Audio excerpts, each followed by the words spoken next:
Hey everyone, this is Louis7, and in this video I have a little bit of news regarding player versus monster player in the Lord of the Rings Online, but more so this is really just a commentary on these upcoming changes. For some background gameplay that is mostly going to be of just recent Gundabad adventures, including probably the new 3-man instances I will put in there. But for the little bit of news we have, in the near future, PvMP gear will be unusable outside of the Etten Moors, as in it will automatically unslot shortly after leaving the moors. Before I get into the details on that, I also want to take this opportunity to talk about LOTRO's official PvMP Discord server. So there are quite a few details about PvMP from Standing Stone Games, and more specifically from the new PvMP developer, being shared there. Unfortunately, with Discord, that means the information is not really readily available for consumption, as in it requires you to join the server to access the information. Additionally, if you happen to even know about the Discord server's existence, you have to find a link to join it, which is also not readily available via LOTRO, official LOTRO sources that is. Now, I don't know if this is just me being like old and a little bit out of date, but my initial thoughts on this is I don't really think this is necessarily a good thing. And as I have shared before, it's really because I am not a fan of good information being hidden in various Discord servers, rather than like something like websites or just more permanent and accessible locations.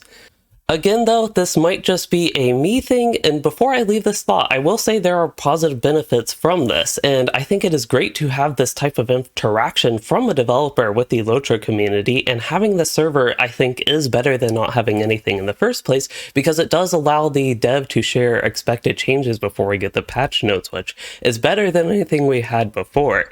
So anyway, with that, please do comment what you all think of this, because I'm definitely interested to hear that. But moving on, we can finally get into the main chunk of this video, which is raising the question on if player versus player gear should be locked out of player versus environment content, which is also known as the rest of the game, really.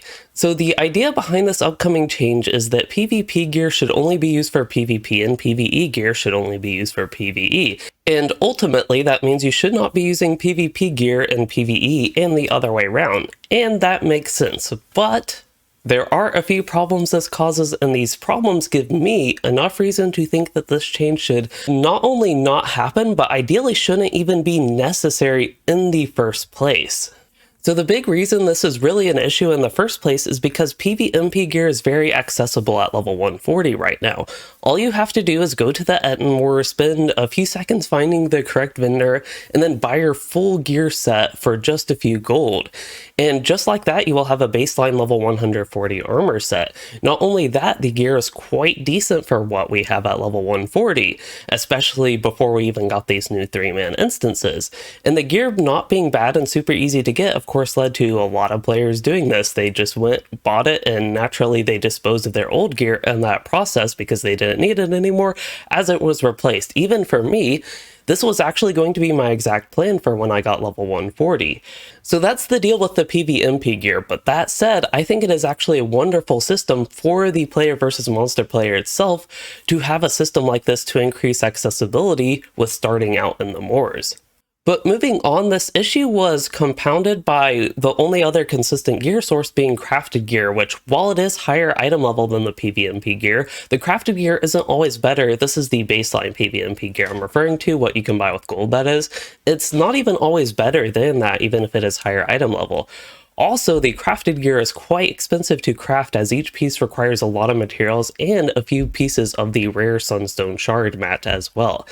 And the last part of the reason that PvMP gear is so prevalent even in PvE right now is because of the lack of PvE content and lack of PvE gear even from Landscape and Quest before we had these 3-mans.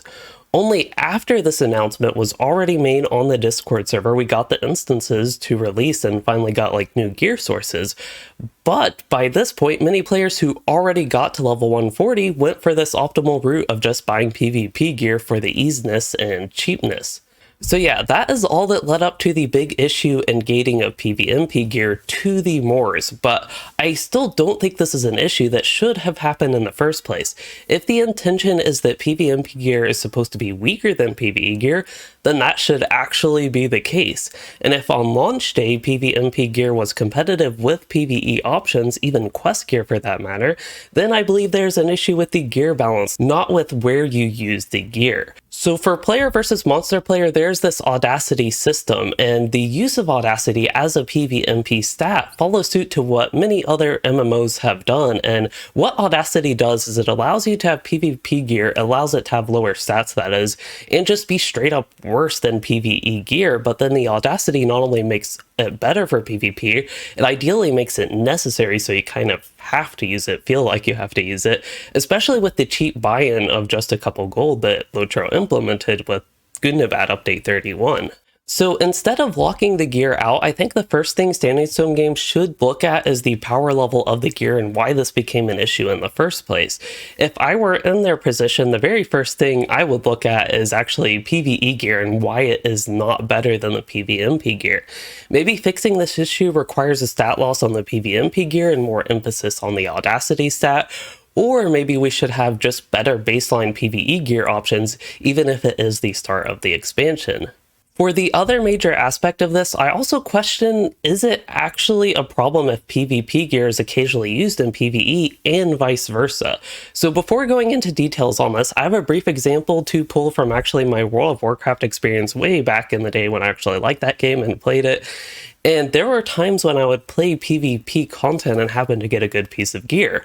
While if I had a PvE equivalent piece of gear, I would prefer that for PvE, of course, but sometimes it would actually fill a needed slot because of RNG elements or something like that. And it would just be something to progress my character, playing the game, progressing my character, and being able to use that in other areas outside of PvP.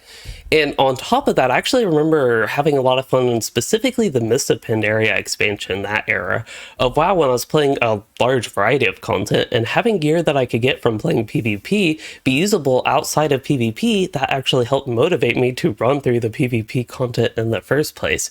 If the gear was only usable in something for WoW terms like battlegrounds or arenas, then I probably would not have bothered because the game was a lot bigger than just those things. Just like with LOTRO, the game is a lot bigger than just the Ettenmoors. And the lack of gear restriction there added to the overall experience of the game. And going back to LOTRO, I do know PvMP is a little bit different than WoW PvP, but I think the same idea can apply. Next up, I think this restriction becomes extra annoying if you do happen to actively play both PvMP and PvE content in LOTRO. This will result in just ultimately a bad quality of life change, as you will need to make sure you always carry a full set of PvE gear with you because you'd otherwise be naked, which is extra bad in LOTRO with all the inventory issues. There's tons of inventory clutter in the game, and there's like no endgame button to swap between different gear sets or anything like that. Even plugins are a little bit limited from what I've heard, but I don't use those too much to know in the first place. And I think this just overall also generates the general frustration with gearing that I just went over, being unable to carry some of your PvMP gear outside of the moors and use it in PvE until you get something better. Not being able to do that, I think, can be a frustrating experience. Moving on, there is also the question of where a change like this might lead to. While it seems unlikely, it does bring forward the possibility of restricting something like raid gear outside of raids, being only able to use those in raids, and drastic changes like that. Hopefully that does not happen, but again, it has brought up the idea, and I have already seen some players talking about that. And just overall, I am currently not a fan of this change moving forward.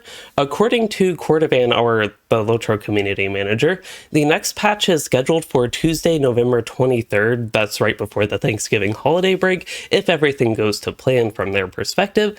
And it seems entirely possible that this PvMP gear change will move forward with that patch.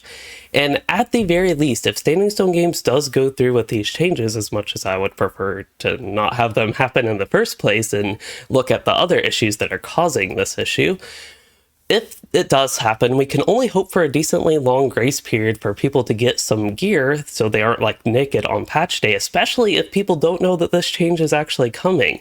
So with that, please do share this information or video to anyone who may be stuck in that situation. And as far as this video goes, I hope you all enjoyed it and learned something useful. And if you did, please consider liking and subscribing for more, commenting your thoughts, and consider becoming a channel member to support the content. And thanks for watching, everyone.